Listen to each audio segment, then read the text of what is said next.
Umar says, what's the sunnah way of praying the Eid prayer and how to pray the Eid prayer while one is traveling? First of all, Eid prayer is prayed twice a year.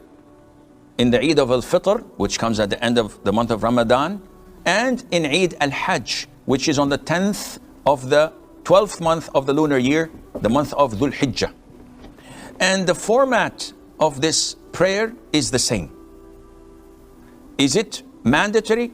Is it a communal obligation?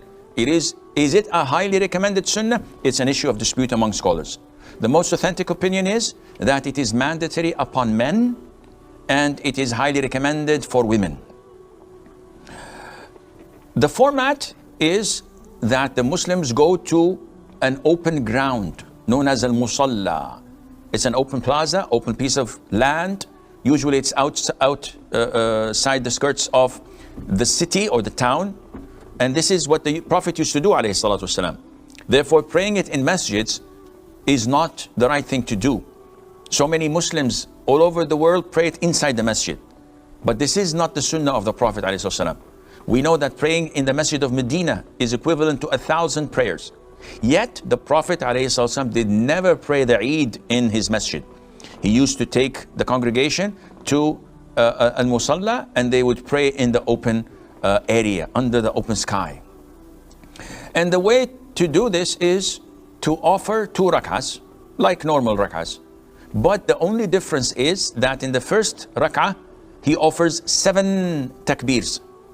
And in the second rak'ah, he offers 5 takbirs.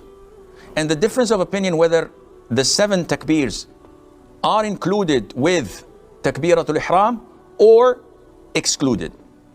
I'm inclined to follow the opinion that says it's 7 and you add these 7 to takbiratul ihram.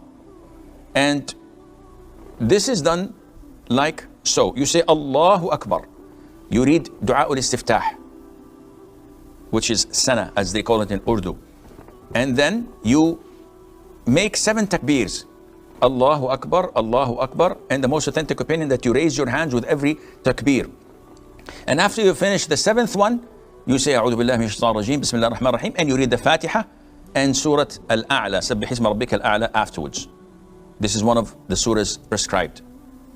And then you make your ruku', your 2 sujood, and you stand up saying Allahu Akbar, and then you recite 5 takbirs after that. So you say Allahu Akbar, raising your hands, and then you recite Fatiha, Surah, and you continue your prayer as usual.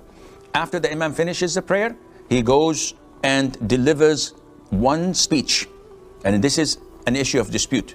Scholars differed. Some of them said he offers 2 speeches, and he sits between them, as in the case with a Friday sermon. But this is not authentic, because all those who reported it stated that the Prophet gave 1 speech, alayhi salatu wasalam. And beside, when he gave the khutbah, the sermon, the scholars, the companions did not take his pulpit with him. They did not take a chair for him to sit down. So claiming that he sat down between the 2 sermons would require some place to sit, and it's an open area. Where would he sit? So this again shows that it was only 1 sermon.